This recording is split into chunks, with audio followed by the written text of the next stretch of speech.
Assalamualaikum warahmatullahi wabarakatuh.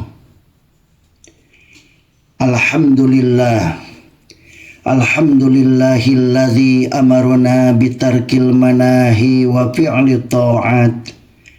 Asyhadu an la ilaha illallah wahdahu la syarikalah. Wa asyhadu anna sayyidana Muhammadan abduhu wa rasuluh ad-da'i biqaulihi wa fi'lihi ila ar-rasyad. Allahumma salli wa sallim ala sayyidina Muhammadin wa ala alihi wa ashabihi al-hadina lis-shawab wa ala tabi'ina lahum bi ihsanin ila yaumil ma'ab. Amma ba'du. Bismillahirrahmanirrahim. Rabbi syrah li sadri wa yassir li amri wahlul 'uqdatam min lisani yafqahu qawli. Saudara-saudara yang dirahmati Allah Subhanahu wa taala, marilah kita bersyukur kepada Allah Subhanahu wa taala atas segala anugerah nikmat yang kita terima dalam kehidupan ini. Sebagai wujud syukur kita, marilah kita senantiasa berupaya untuk meningkatkan ketakwaan kepada Allah Subhanahu wa taala dengan cara melaksanakan perintahnya dan menjauhi larangannya. Salawat dan salam semoga senantiasa Allah limpahkan kepada baginda Nabi Muhammad sallallahu alaihi wasallam, keluarga, sahabat, tabi'in dan para pengikutnya. Saudara-saudara yang dimuliakan Allah Subhanahu wa taala, kali ini marilah kita bahas tentang dampak dari perbuatan dosa. Setiap kita sebagai manusia pasti menginginkan kehidupan yang baik. Kehidupan yang baik ini akan kita dapatkan jika kehidupan kita dinaungi keridhaan Allah Subhanahu wa taala. Kehidupan yang baik didasari dengan ketakwaan kepada Allah Subhanahu wa taala. Adanya materi berupa kekayaan, berupa pangkat jabatan tidak bisa menjadi standar utama dalam menilai baiknya kehidupan seseorang.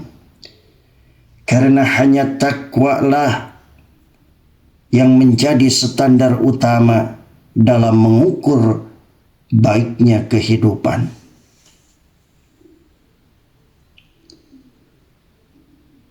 Untuk mendapatkan kehidupan yang diridhoi Allah Subhanahu wa taala, perlu adanya usaha dan perjuangan.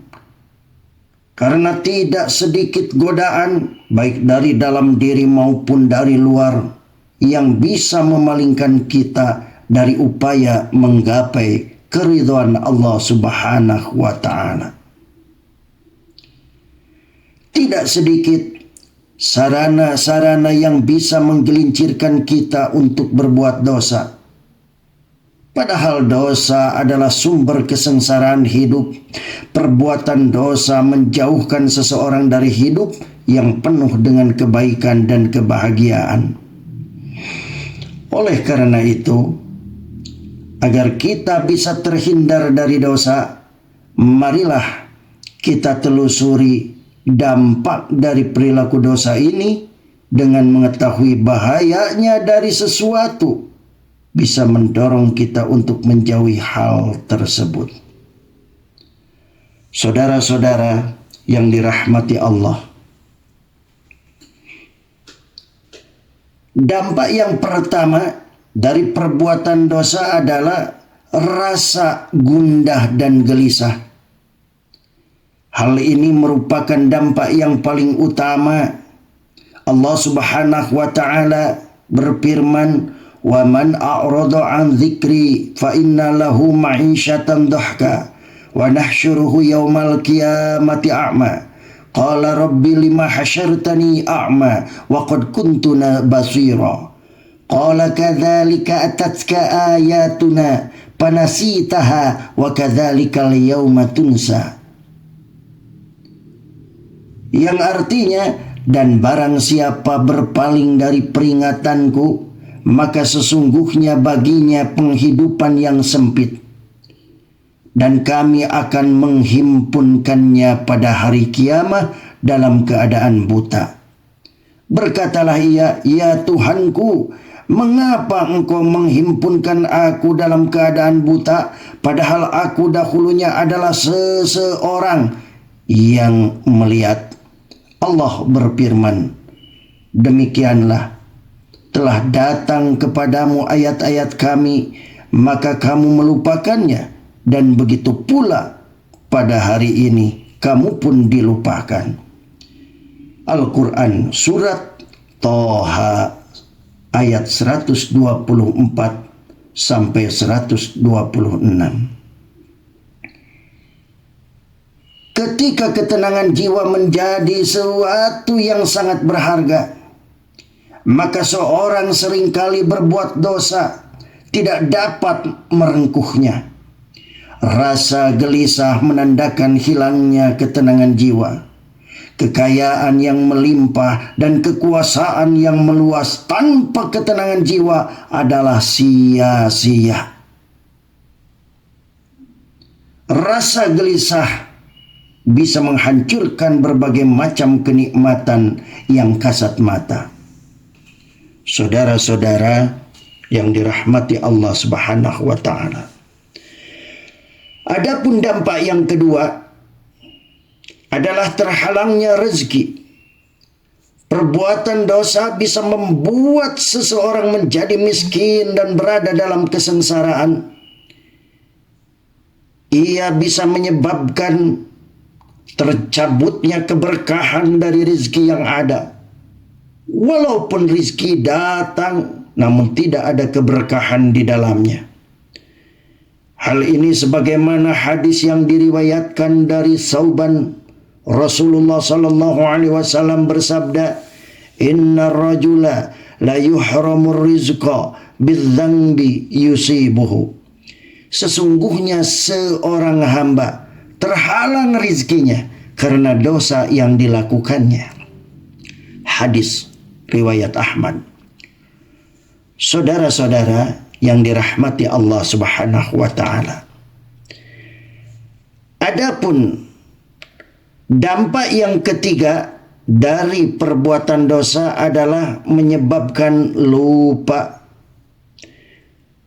Dikisahkan suatu ketika Imam Syafi'i pergi ke pasar untuk berbelanja buah kurma demi kepentingan keluarganya. Di saat sedang melakukan transaksi dengan penjual, beliau mengambil sebutir untuk dicicipi demi memastikan kurma yang akan dibeli manis atau tidak. Setelahnya barulah beliau melakukan pembayaran. Ternyata hal kecil yang beliau lakukan tersebut berpengaruh terhadap daya hafal beliau. Bila sebelumnya beliau memiliki kekuatan hafalan yang luar biasa, setelah kejadian tersebut daya hafal Imam Syafi'i sedikit terganggu dan mengalami penurunan. Kemudian Imam Syafi'i menemui salah seorang gurunya, yaitu Syekh Waqi', untuk mencari solusi dan mengadukan persoalan yang sedang beliau hadapi. Maka hal ini beliau abadikan dalam sebuah syairnya. Syakautu ila waqi'in su'a hifdhi fa'arsyadani ila tarkil ma'asi wa akhbarani bi annal ilma nurun wa nurullahi la yuhda li'asi. Aku pernah mengadu kepada guruku Syekh Waqi' tentang buruknya hafalanku. Kemudian beliau memberi bimbingan kepadaku agar meninggalkan maksiat. Beliau juga memberitahukan bahwa ilmu adalah cahaya dan cahaya Allah tidak akan diberikan kepada orang yang berbuat maksiat. Saudara-saudara yang dirahmati Allah Subhanahu wa taala. Adapun dampak yang keempat dari perbuatan dosa adalah menyebabkan noda hitam dalam hati. Hal ini sebagaimana disampaikan oleh Syekh Muhammad Muflih Syamsuddin Al-Muqdisi dalam kitabnya Al-Adab Asy-Syar'iyyah. Innal 'abda idza adznaba nukita fi qalbihi nuktatun sauda, thumma idza adznaba nukita fi qalbihi nuktatun sauda, hatta yabqa aswada murbaddan la ya'rifu ma'rufan wa la yunkiru munkaran. Yang artinya sesungguhnya apabila seorang hamba melakukan dosa, maka akan menimbulkan titik hitam dalam hatinya. Jika ia kembali melakukan dosa, maka akan menimbulkan titik noda hitam lagi sampai kemudian hatinya penuh dengan noda hitam yang membuatnya tidak lagi mampu mengetahui kebenaran, tidak bisa mengingkari perbuatan mungkar. Saudara-saudara yang dirahmati Allah, Al-Arif Billah Ibnu Ata'illah Al-As-Sakandari dalam kitabnya Tajul Arus Al-Hawi li Tahzib An-Nufus memberikan penjelasan lebih detail mengenai masalah ini. Menurutnya, titik hitam yang Allah tulis dalam hati ketika melakukan dosa bagaikan pakaian putih yang terkena kotoran hitam. Badan seseorang laksana pakaian putih, sedangkan kotoran hitam bagai titik hitam tersebut. Jika saat itu langsung dibersihkan dan dicuci, maka dengan gampang kotoran itu dapat dihilangkan. Namun jika ditahan, bahkan tidak pernah mencucinya, maka bukan tidak mungkin baju yang awalnya putih menjadi hitam dan tidak seorang pun yang senang memakainya. Begitu juga dengan manusia, ketika ia melakukan dosa, kemudian membersihkan dosanya dengan bertobat kepada Allah, maka titik hitam dalam hatinya akan dihapus. Namun jika ditahan sampai 1 bulan, 1 tahun, atau bahkan selamanya, bukan tidak mungkin hatinya akan menjadi hati yang hitam. Dampaknya, ia akan lupa pada kebenaran. Bahkan semua kehidupannya dipenuhi dengan kemaksiatan dan kesalahan. Saudara-saudara yang dirahmati Allah, demikian 4 dampak dari perilaku dosa. Semoga Allah Ta'ala menyelamatkan diri kita, dari keluarga kita, dari segala bentuk perbuatan dosa. Semoga Allah selalu membimbing kita dan memberikan hidayahnya. Amin ya Allah ya Rabbal Alamin. Itu saja yang bisa disampaikan. Semoga bermanfaat. Wal'afu minkum, mohon maaf yang sebesar-besarnya.